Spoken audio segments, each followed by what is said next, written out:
Welcome back. Cabinet ಕಸರತ್ತು ದೆಹಲಿಯಲ್ಲಿ ನಡೀತಾ ಇದೆ. ಪ್ರಶ್ನೆ ಇರೋದು ಸಿದ್ದರಾಮಯ್ಯ ಅವರು ಆ ಹೊಸ ಕ್ಯಾಬಿನೆಟ್ನಲ್ಲಿ ಬೀರುವಂಥ ಪ್ರಭಾವದ ಬಗ್ಗೆ.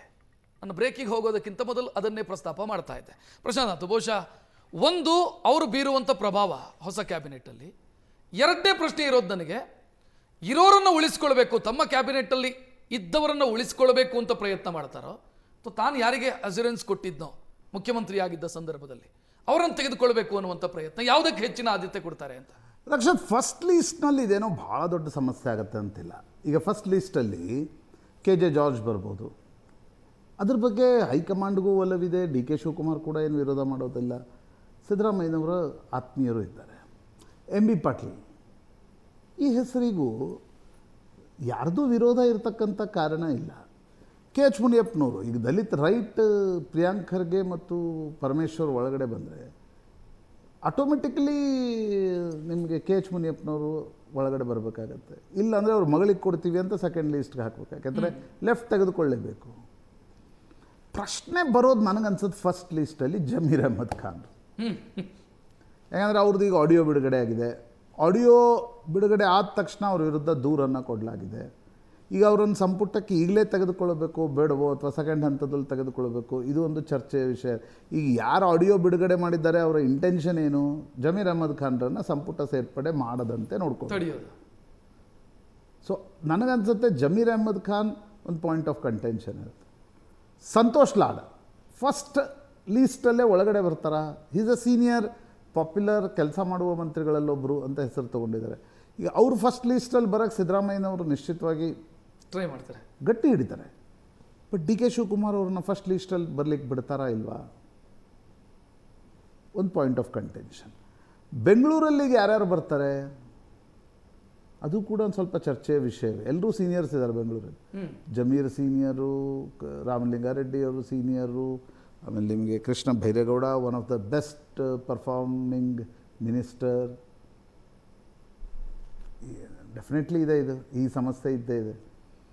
UT ಖಾದರ್ ಈಗ ಸೆಕೆಂಡ್ ಲೀಸ್ಟಲ್ಲಿ ಬರ್ತಾರಾ ಫಸ್ಟ್ ಲೀಸ್ಟಲ್ಲಿ ಬರ್ತಾರಾ?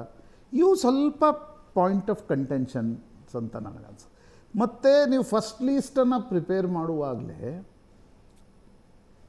PCC ಪ್ರೆಸಿಡೆಂಟ್ ಯಾರು ಅನ್ನೋದು ಡಿಸೈಡ್ ಮಾಡಬೇಕು. PCC ಪ್ರೆಸಿಡೆಂಟ್ ಈಗ ಜಾರಕಿಹೊಳಿ ಹೆಸರಿಗೆ ಸಿದ್ದರಾಮಯ್ಯನವರು ಬೆಂಬಲ ಇದ್ದರೆ ಜಾರಕಿಹೊಳಿ ಕೇಳ್ತಿದ್ದಾರೆ ನಂಗೆ ಸಚಿವ ಸ್ಥಾನ ಕೊಡ್ಬೇಕು. ಯಾಕಂದರೆ ಅವ್ರಿಗನ್ಸುತ್ತೆ ನಾನು ಸಚಿವ ಸ್ಥಾನ ಕಳ್ಕೊಂಡ್ರೆ ಬೆಳಗಾವಿ ಲಕ್ಷ್ಮೀ ಹೆಬ್ಬಾಳ್ಕರ್ ಉಸ್ತುವಾರಿ ಸಚಿವರಾಗ್ತಾರೆ.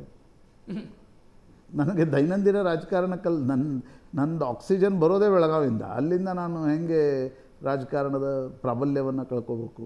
ಇದು ಅವ್ರಿಗಿರ್ತಕ್ಕಂಥ ಒಂದು ಸಮಸ್ಯೆ. ಸೊ ಈ ಪಾಯಿಂಟ್ ಆಫ್ ಕಂಟೆನ್ಷನ್ಸ್ ಬಿಟ್ಟರೆ ಫಸ್ಟ್ ಲೀಸ್ಟಲ್ಲಿ ನಿಮಗೆ ಭಯಂಕರ ಜಗಳ ಆಗುವಂಥದ್ದು ಏನಿಲ್ಲ. ಅದು ಇರೋದೇ ಜಮೀರ್ ಅಹ್ಮದ್ ಖಾನ್ ಹೆಸರಿಗೆ. ನಿನ್ನೆ ಆಡಿಯೋ ಬಿಡುಗಡೆ ಆಗಿದೆ, ಟೈಮಿಂಗ್ ನೋಡಿದರೆ ಗೊತ್ತಾಗುತ್ತೆ. ಬಣಗಳ ನಡುವೆ ಜಮೀರ್ ಬಗ್ಗೆ ತಿಕ್ಕಾಟ ಇದೆ. ಸ್ಪೀಕರ್ ಯಾರು, ಇದೊಂದು ಪಾಯಿಂಟ್ ಆಫ್ ಕಂಟೆನ್ಷನ್ ಇದ್ದೇ ಇರುತ್ತೆ. ಬಟ್ ಅದರಲ್ಲಿ ಸೀನಿಯಾರಿಟಿ ನೋಡಲಾಗತ್ತೆ. ಅದು ಸುಲಭವಾಗಿ ಡಿಸೈಡ್ ಆಗಿಬಿಡ್ಬೋದು. ಒಂದು ನೀವು ಹೇಳಿದಂತೆ DCM ಸಿದ್ದರಾಮಯ್ಯನವ್ರಿಗನ್ಸುತ್ತೆ DCMಗಳು ಇರಬೇಕು. DCMಗಳು ಇರಬೇಕು ಅಂದರೆ ಯಾರ್ಯಾರು ಇರಬೇಕು ಈಗ ಅದು ಪ್ರಶ್ನೆ ಬರುತ್ತೆ. ಎರಡನೇದು ಜಮೀರ್ ಅಹ್ಮದ್ ಖಾನ್ ಫಸ್ಟ್ ಲೀಸ್ಟಲ್ಲಿ ಇರಬೇಕೋ ಬೇಡವೋ. ಸಂತೋಷ್ ಲಾಡ್ ಸ್ವಲ್ಪ ಮಟ್ಟಿಗೆ ಇರ್ಬೋದು. ಈಗ HC ಮಹದೇವಪ್ಪನವ್ರನ್ನ ಬಿಟ್ಟರೆ ಸಿದ್ದರಾಮಯ್ಯನವರು HC ಮಹದೇವಪ್ಪನವ್ರನ್ನ ಮಂತ್ರಿ ಮಾಡಲಿಕ್ಕೆ ಆಗಲಿಲ್ಲ ಅಂತ ಮೈಸೂರಲ್ಲಿ ಶುರು ಆಗುತ್ತೆ. ಸೊ DCM ಮಾಡಬೇಕು ಅಂತ ಪ್ರೊಟೆಸ್ಟ್ ನಿನ್ನೆನೇ ಶುರುವಾಗಿತ್ತು. ಎಲ್ಲರೂ DCM ಆಗಬೇಕು.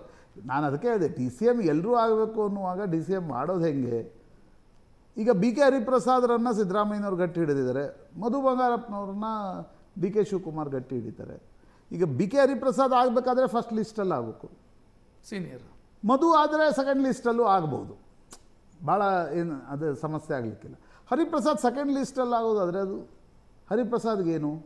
ಯಾಕಂದರೆ ಇತ್ತೀಚೆಗೆ ಹರಿಪ್ರಸಾದ್ ಮತ್ತು ಸಿದ್ದರಾಮಯ್ಯ ಭಾಳ ಪ್ರಗಾಢ ಮೈತ್ರಿ ಆಗ್ಬಿಟ್ಟಿದೆ. ಹೌದು. ಸೊ ಅದು ಹೆಂಗೆ ಮುಂದೆ? ಇವೆಲ್ಲವೂ ಕೂಡ ನಿಶ್ಚಿತವಾಗಿರ್ತಕ್ಕಂಥ ಪ್ರಶ್ನೆಗಳು. ನಾಗೇಂದ್ರ ಸಿದ್ದರಾಮಯ್ಯನವರು ಮಂತ್ರಿ ಮಾಡಲಿಲ್ಲ ಅಂತ ಮುನ್ಸ್ಕೊಂಡ್ಬಿಟ್ಟಿದ್ರು, ವಾಪಸ್ ಮಂತ್ರಿ ಮಾಡಲಿಲ್ಲ ಅಂತ. ಅವ್ರು ಸ್ವಲ್ಪ ಈಗ DK ಶಿವಕುಮಾರ್ ಜೊತೆ ಹೋಗಿದ್ದಾರೆ. ಅದು ಹೆಂಗೆ ಅಂದರೆ ಈ ಪಾಲಿಟಿಕ್ಸ್ನಲ್ಲಿ ಹೆಂಗೆ ನೀವು ಕೊಟ್ಟರೆ ನಿಮ್ಮ ಜೊತೆ ಇರ್ತಾರೆ, ಇಲ್ಲ ಅವ್ರ ಜೊತೆ ಹೋಗ್ತಾರೆ, ಮತ್ತು ಅಲ್ಲಿಲ್ಲ ಇಲ್ಲಿ ಬರ್ತಾರೆ, ಇಲ್ಲಾಂದ್ರೆ ಇಲ್ಲ ಅಲ್ಲಿ ಬರ್ತಾರೆ, ಇಲ್ಲ ಹೈಕಮಾಂಡ್ ಓಡಾಡ್ತಾರೆ. ಕಾಂಗ್ರೆಸ್ನಲ್ಲಿ ರಾಜಕಾರಣ ಅಲ್ಲ, ರಾಜಕಾರಣ ನೋಡಬೇಕು. ಸಿದ್ದರಾಮಯ್ಯ ಅವರು ಮುಖ್ಯಮಂತ್ರಿ ಆಗಿದ್ದಾಗ ಯಾರ್ಯಾರಿಗೆ ಅಶ್ಯೂರೆನ್ಸ್ ಕೊಟ್ಟಿದ್ರು ಅವ್ರು ದೊಡ್ಡ ನಿರೀಕ್ಷೆ ಇಟ್ಕೊಳ್ಳೋ ಅವಕಾಶ ಇಲ್ಲ ಆಗಿದ್ರೆ. ಅಲ್ಲ, ನೀವು ನಿನ್ನೆ 2-3 ದಿನದಿಂದ ನೋಡಿ ರಕ್ಷಕ್, ಸಿದ್ದರಾಮಯ್ಯನವರ ಬೆಂಬಲಿಗರು ಅನ್ಸ್ಕೊಂಡಿರ್ತಕ್ಕಂಥವ್ರನ್ನ ಸಪ್ರೇಟ್ ಮಾಡುವಲ್ಲಿ ಡಿ ಕೆ ಶಿವಕುಮಾರ್ ಯಶಸ್ವಿಯಾಗಿದ್ದಾರೆ. ಜಾರಕಿಹೊಳಿಗೂ ಸಿದ್ದರಾಮಯ್ಯನವ್ರಿಗೇನೋ ಒಂದು ಗೊತ್ತಿಲ್ಲ, ಅದು ಸೋಷಿಯಲ್ ಮೀಡಿಯಾದಲ್ಲಿ ಹರಿದಾಡ್ತಾ ಇತ್ತು, ಮೊದಲಿನಷ್ಟು ಸಂಬಂಧ ಇಲ್ಲ.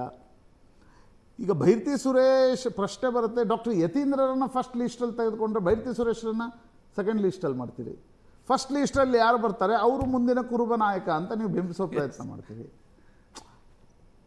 ಇದು ಪಾಲಿಟಿಕ್ಸ್ ಇದೆ ಅಲ್ಲ, this is ever revolving, ever dynamics.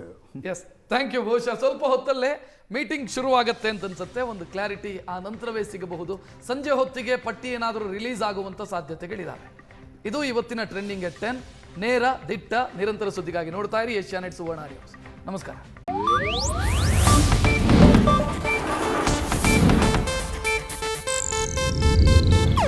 ಇದು ಏಷ್ಯಾನೆಟ್ ನ್ಯೂಸ್ ನೆಟ್ವರ್ಕ್ ಪ್ರಸ್ತುತಿ.